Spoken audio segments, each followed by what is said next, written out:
আওয়ামী লীগের ১৫ বছরের শাসনামলে গুমের ঘটনায় শেখ হাসিনা সহ ১১ জনের বিরুদ্ধে গ্রেফতারি পরোয়ানা জারি করেছেন আন্তর্জাতিক অপরাধ ট্রাইব্যুনাল।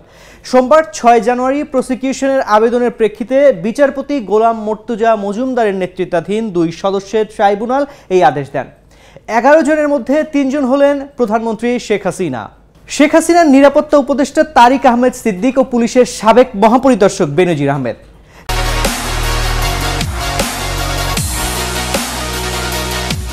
শুনানিতে chief prosecutor advocate Tajul Islam বলেন, রাষ্ট্রীয় পৃষ্ঠপোষকতায় গুমের সংস্কৃতি চালু করে আওয়ামী লীগ।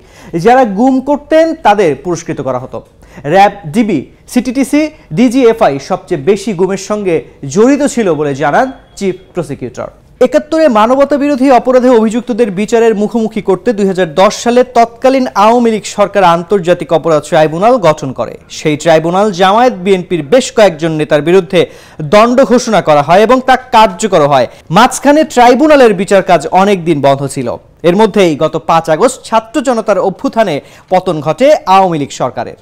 ছাত্র জনতার আন্দোলন ঠেকাতে আওয়ামী লীগ সরকার নির্বিচারে হত্যা চালায়। প্রায় ১৫০০ মানুষ প্রাণ হারায় এই আন্দোলনে।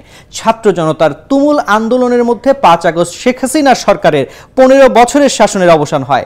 এরপর শান্তিতে নোবেলজয়ী ডক্টর মোহাম্মদ ইউনূসের নেতৃত্বে অন্তর্বর্তীকালীন সরকার দেশে পরিচালনার দায়িত্ব নিয়ে জুলাই আগস্টের গণহত্যার বিচার করার সিদ্ধান্ত নেয়। শেখ হাসিনা সরকারের পতনের পর আওয়ামী লীগ সরকারের হাতে গঠিত এই ট্রাইব্যুনালেও পরিবর্তন আনা হয়। এরপর বিচারপতি গোলাম মর্তুজা মজুমদারকে প্রধান করে আন্তর্জাতিক অপরাধ ট্রাইব্যুনাল পুনর্গঠনের অনুমোদন দেয় আইন মন্ত্রণালয়।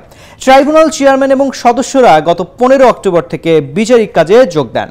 ছাত্র আন্দোলনের সময় কয়েকশো মৃত্যুর ঘটনাকে গণহত্যা হিসেবে বিবেচনা করে শেখ হাসিনা সহ ক্ষমতাচ্যুত সরকারের কয়েক ডজন মানুষের বিরুদ্ধে বিচারের জন্য আন্তর্জাতিক ট্রাইব্যুনালে এরই মধ্যে বেশ কিছু অভিযোগ জমা পড়েছে। বিচার কাজ শুরু হলে সেগুলোর উপর শুনানি হচ্ছে। ট্রাইব্যুনালে বিচার কাজ শুরু হলে শেখ হাসিনা সহ পলাতক আসামিদের বিরুদ্ধে গ্রেফতারি পরোয়ানা জারি করা হয়। এবার আওয়ামী লীগের ১৫ বছরের শাসনামলে গুমের ঘটনায় শেখ হাসিনা সহ ১১ জনের বিরুদ্ধে গ্রেফতারি পরোয়ানা জারি করল আন্তর্জাতিক অপরাধ ট্রাইব্যুনাল।